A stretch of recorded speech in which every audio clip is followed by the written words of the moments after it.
Dans cette vidéo, on va parler de la phrase suivante. Corrélation n'est pas causalité. Confondre corrélation et causalité, c'est un piège super fréquent dans lequel tombent plein de data analystes, plein d'analystes de données. Reprenons l'exemple où je tiens mon magasin de glace. Au bout de la même rue où est situé mon magasin de glace, mon meilleur ami, il tient un magasin de lunettes de soleil. Et en analysant nos données respectives, on arrive à une observation incroyable. On se rend compte que lorsque les ventes de lunettes de soleil de mon ami augmentent, alors les ventes de mes glaces augmentent également.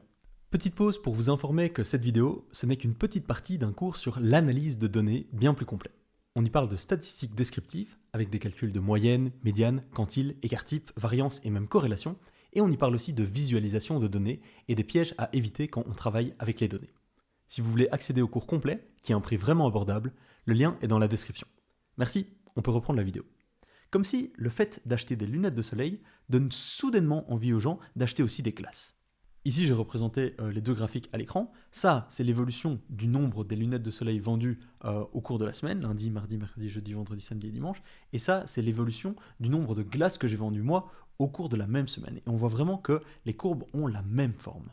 Moi, je suis surexcité, je suis super content d'avoir fait cette observation et je mets directement en place toute une stratégie marketing pour viser spécifiquement les personnes qui portent des lunettes de soleil, étant donné qu'ils ont l'air plus susceptibles d'acheter des glaces. Attention ici, comme vous vous en doutez, je suis tombé dans un piège. J'ai ici confondu corrélation et causalité. Il est à peu près certain qu'il existe une corrélation entre les lunettes de soleil qui sont vendues et les glaces qui sont vendues. Ici, si je représente un nuage de points, c'est probablement l'observation que l'on ferait, et on pourrait tracer ici une droite qui passerait entre tous ces points, et on voit ici qu'il y a une corrélation positive entre les ventes de glace et les ventes de lunettes de soleil. Mais attention, ce n'est pas parce qu'il y a une corrélation entre vente de lunettes et vente de glace qu'il y a forcément un lien de causalité.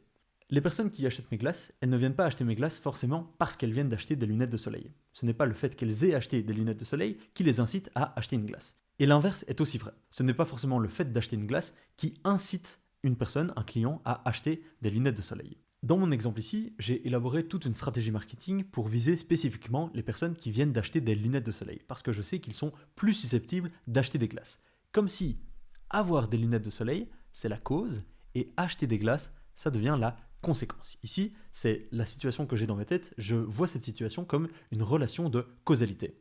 Acheter des lunettes provoque acheter des glaces. On se rend bien compte ici que la situation est absurde. On se rend bien compte ici que le fait d'avoir des lunettes de soleil, ça ne va pas forcément nous inciter à acheter des glaces. On est en fait ici en présence d'un facteur confondant. Et ce facteur confondant, c'est en fait le soleil, c'est en fait la météo. Lorsqu'il y a du soleil, les personnes sont plus susceptibles d'acheter des glaces. Et lorsqu'il y a du soleil, les personnes sont aussi plus susceptibles d'acheter des lunettes de soleil. Et alors il est normal que l'on observe les deux courbes évoluer en même temps. Lorsqu'il y a du soleil, il y a plus de glaces qui sont vendues et plus de lunettes de soleil qui sont vendues. Et lorsqu'il y a moins de soleil, il y a moins de glaces qui sont vendues et moins de lunettes de soleil qui sont vendues. Les deux variables, glaces vendues et lunettes de soleil vendues, sont donc deux variables qui sont corrélées, elles évoluent en même temps, mais il n'y a pas de relation de causalité ici. Avec du bon sens, on se rend compte que les relations de causalité, c'est puisqu'il y a du soleil, alors il y a plus de glaces qui sont vendues, et puisqu'il y a du soleil, alors il y a plus de lunettes de soleil qui sont vendues. Mais avec du bon sens, on se rend bien compte que la relation de causalité, ça ne peut pas être puisqu'il y a plus de glaces vendues, alors il y a plus de lunettes de soleil vendues, ou puisqu'il y a plus de lunettes de soleil vendues, alors il y a plus de glaces vendues. Une dernière fois, les variables nombre de lunettes de soleil vendues et nombre de glaces vendues sont donc des variables qui sont corrélées, mais il n'existe pas de lien de causalité entre ces deux variables. Parfois, la corrélation, elle s'explique par la présence d'un facteur confondant. On a vu ici que le facteur confondant, c'était le soleil. Parfois, la corrélation, elle s'explique simplement par la malchance. Il existe un site qui répertorie des exemples de corrélations qui sont là par malchance. Par exemple, sur le graphique suivant, on voit que la variable le nombre de personnes qui se noient dans leur piscine est corrélée avec le nombre de films dans lesquels l'acteur Nicolas Cage apparaît. Avec du bon sens, on sait bien que ce n'est pas parce que Nicolas Cage apparaît dans un film que plus de personnes vont se noyer dans leur piscine. Et inversement, ce n'est pas parce que plus de personnes se noient dans leur piscine que l'acteur Nicolas Cage va décider de tourner plus de films. Ces deux variables, elles sont totalement indépendantes et pourtant, elles sont corrélées. Et elles sont corrélées par malchance. Voici un autre exemple ici. On a ici le taux de divorce dans une ville qui s'appelle Maine et la consommation de margarine par habitant. Et on voit ici encore que ces deux variables sont corrélées.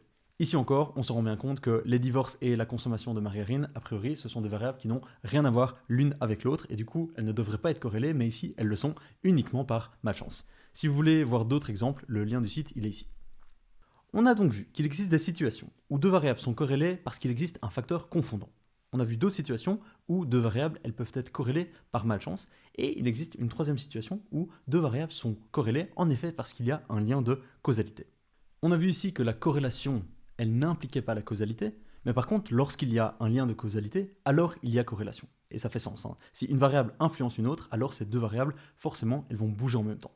Donc, s'il y a une corrélation, il n'y a pas forcément un lien de causalité, parce qu'il peut y avoir un facteur confondant ou ça peut être de la malchance, mais s'il y a causalité, alors forcément, il y a une corrélation.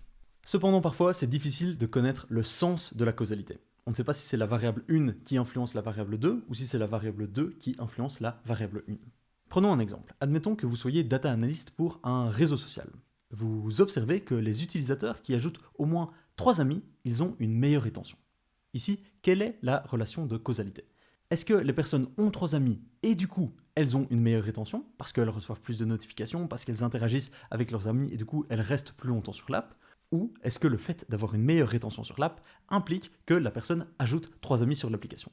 C'est aussi possible que la personne, parce qu'elle a une meilleure rétention, elle a plus de temps d'ajouter des amis sur l'application. Donc ici, on a un petit peu du mal à déterminer quel est le sens de la causalité. Ça peut aussi être un petit peu des deux, ou ça peut dépendre des personnes. Il est possible que certaines personnes, elles aient soudainement une meilleure rétention sur l'app après avoir rajouté 3 amis parce que l'application devient plus intéressante pour elles, et que pour d'autres personnes, le fait d'avoir une meilleure rétention implique qu'elles ajoutent plus d'amis sur l'application. Et c'est d'ailleurs souvent le cas. Souvent, la relation de causalité, elle va dans les deux sens. Il faut alors faire une analyse plus poussée pour comprendre quel sens est plus fort que l'autre. C'est maintenant la fin de cette vidéo. On a parcouru en long et en large la phrase « corrélation n'est pas causalité » qui est un piège fréquent dans lequel on peut tomber lorsque l'on travaille avec des données. On se retrouve dans la prochaine vidéo pour explorer un autre piège dans lequel il est facile de tomber. À très vite.